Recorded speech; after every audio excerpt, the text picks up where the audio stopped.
మీరు బిజినెస్ పెట్టి సొంతంగా ఎదగాలనుకుంటున్నారా? నెవర్ ఎండ్ గోలీ సోడా వారి ఫ్రాంచైజీని జస్ట్ 15.5 lakhs తో మీ సొంతం చేసుకోండి. త్వరపడండి. నమస్తే. నేను ఆంధ్రప్రదేశ్ క్యాబినెట్ సమావేశం జరిగింది. ఈ సమావేశంలో ముఖ్యమంత్రి నారా చంద్రబాబు నాయుడు గారు మంత్రుల యొక్క పనితనం మీద ర్యాంకులు ప్రకటించారు. ఇది రాష్ట్రంలో చాలా చర్చనీయాంశమైంది. ఇలా ర్యాంకులు ప్రకటించడం చంద్రబాబు నాయుడు గారికి కొత్త ఏమీ కాదు. 2014-19 కాలంలో కూడా ర్యాంకులు ప్రకటించి అపాస్పాలైనటువంటి విషయం నాకు బాగా గుర్తుంది. అసలు నాకు తెలియగలుగుతానండి, 8 మాసాలు పరిపాలన చేసిన తర్వాత ర్యాంకులు ప్రకటించాల్సిన అవసరం ఏముందో నాకు అర్థం కానటువంటి అంశం. నారాయణ కాలేజో చైతన్య కాలేజో రిజల్ట్స్ వచ్చిన తర్వాత మీరు చూస్తూ ఉంటారు కదా, ర్యాంకుల పంట నారాయణకి, number 1 Narayana, number 2 Narayana, number 8 Narayana అని ఒక అడ్వర్టైజ్మెంటు. అదేవిధంగా చైతన్యకు నెంబర్ 3, నెంబర్ 4, నెంబర్ 5 అని ఈ రకంగా అడ్వర్టైజ్మెంట్లు చేసుకునేటటువంటి సంఘటనలు, అలాంటి వ్యాపార ప్రకటనలు మనం చూసాం. సాక్షాత్తు నారా చంద్రబాబు నాయుడు గారే క్యాబినెట్ మీటింగులో ర్యాంకులు ప్రకటించేటటువంటి ప్రయత్నం చేయటం అనేది మరి దాన్ని కామెడీ అనాలో లేక రాష్ట్ర ప్రజల్ని దృష్టి మరలించే కార్యక్రమం అనాలో నాకు అర్థం కాల. చిత్రం ఏంటంటే, ఆయన ప్రకటించినటువంటి ర్యాంకుల్లో చంద్రబాబు నాయుడు గారికి 6వ ర్యాంకు ప్రకటించుకున్నారు. 6వ ర్యాంకు ప్రకటించుకున్నటువంటి చంద్రబాబు నాయుడు గారు మంత్రివర్గం పనితీరు బ్రహ్మాండంగా ఉండాలి, ఇంకా ముందుకు సాగాలి అని మాట్లాడుతున్నాడు. నువ్వు అసలు నెంబర్ 1 రావాలి కదా. నిజంగా పనితీరు తెలిసి ఉంటే ఈ రాష్ట్ర ముఖ్యమంత్రి నెంబర్ 1 స్థానానికి చేరాలి. ఆయన ఇచ్చిన ర్యాంకుల్లోనే వాళ్ళ అబ్బాయికి ఏమో 8వ ర్యాంకు వాళ్ళ అబ్బాయికి ఇచ్చాడు. ఉప ముఖ్యమంత్రి గారికి ఏమో 10వ ర్యాంక్ ఇచ్చారు. ఏమిటి ఈ ర్యాంకులు నాకు అర్థం కాల. అందరికన్నా మించి ఫరూక్ గారికి మొదటి ర్యాంక్ ఇచ్చాడు. మరి దాని ప్రకారం శాఖ కూడా మార్చుకోవచ్చు. 2వ ర్యాంక్ ఏమో కందుల దుర్గేష్ గారికి, అంటే జనసేన పార్టీలో ఉన్నటువంటి కందుల దుర్గేష్ గారికి ఏమో 2nd ర్యాంకు.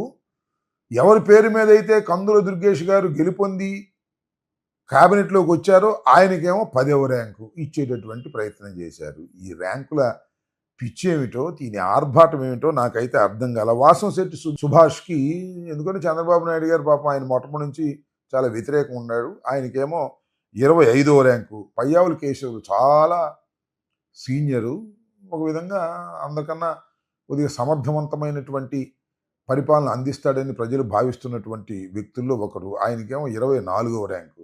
అసలు ఏంటి ఈ చాదస్తం ఏమిటి, ఈ పిచ్చి ఏమిటి, ఈ ర్యాంకులు ఏమిటి, ఈ ర్యాంకులతో మంత్రులను అవమానించే కార్యక్రమాలు ఏమిటో ఎవ్వరికీ అర్థం కానటువంటి పరిస్థితి.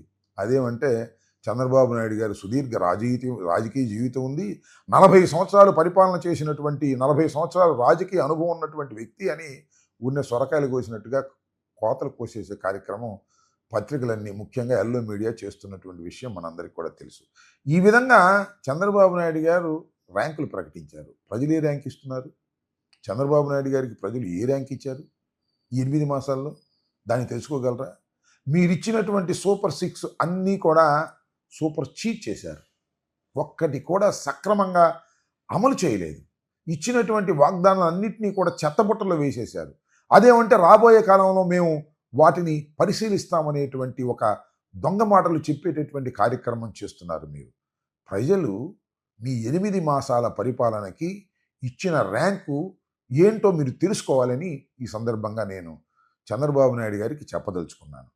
పైగా ఇంకొక అనూహ్యమైనటువంటి పరిణామం కూడా జరిగింది.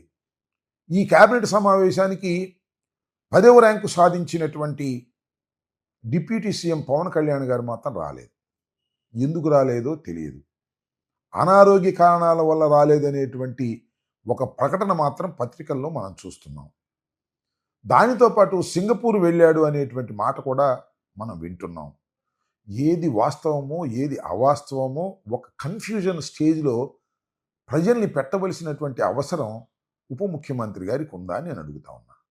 ఉప ముఖ్యమంత్రి గారు ఖచ్చితంగా తాను ఎక్కడున్నాను, ఏం చేస్తున్నాను, ఎందుకు క్యాబినెట్ మీటింగ్కు రాలేకపోతున్నాను అని ప్రజలకు ట్రాన్స్పరెంట్గా వివరణ ఇవ్వవలసినటువంటి పని లేదా అని అడుగుతా ఉన్నా.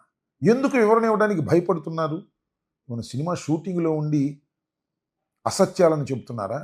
లేకపోతే సింగపూర్ ఏదైనా పర్సనల్గా పని మీద వెళ్ళారా? నిజంగానే ఆరోగ్య పరిస్థితి బాగోక బెడ్ రెస్ట్ తీసుకుంటున్నారా? వెన్నెముక నొప్పిగా ఉండి వీటికి క్లారిఫికేషన్ ఉండాలి కదా, ఎవరైనా సరే సాక్షాత్తు ఆయనే ఇవ్వచ్చు. కానీ ఆయన మాత్రం దానికి ఇవ్వడం లేదు. ఏమిటో మరి ఈ రకమైనటువంటి ధోరణి మరి ఎవరికీ నచ్చనటువంటి ధోరణి. 25 మంది మంత్రులున్నారు. 26ది ఖాళీగా ఉంది. ఆ ఖాళీగా ఉన్న సీటేమో ఎవరి కోసం ఎదురు చూస్తుందో మనకు తెలియదు. మనకున్నటువంటి సమాచారం ప్రకారం, ప్రజలకు అర్థమైన దాని ప్రకారం నాగబాబు గారి కోసం ఆ సీట్లో కర్చీఫ్ వేశారంటున్నారు. అసలు మంత్రివర్గంలో కర్చీఫ్లు వేయటం ఏంటో, ఆ మంత్రివర్గంలోకి తీసుకోకుండా ఉండటం ఏమిటో, ఈ మధ్యన పవన్ కళ్యాణ్ గారు ఒక స్టేట్మెంట్ ఇచ్చారు. మా అన్నగారైనటువంటి నాగబాబు గారు ఖచ్చితంగా ఎమ్మెల్సీ అయిన తర్వాత మాత్రమే క్యాబినెట్లోకి వస్తారు అని. మీకు చాలా సాంప్రదాయాల మీద గౌరవం ఉంది, సంతోషం. ఈ విధంగా చంద్రబాబు నాయుడు గారు తన పరిపాలన కొనసాగిస్తున్నారు. చంద్రబాబు నాయుడు గారికి ఇచ్చినటువంటి ర్యాంకు మాత్రం ప్రజలు గుండు సున్నా అనే విషయాన్ని మీరు గుర్తుపెట్టుకోవాలని ఈ సందర్భంగా చెప్పదలుచుకున్నాను. ధన్యవాదాలు.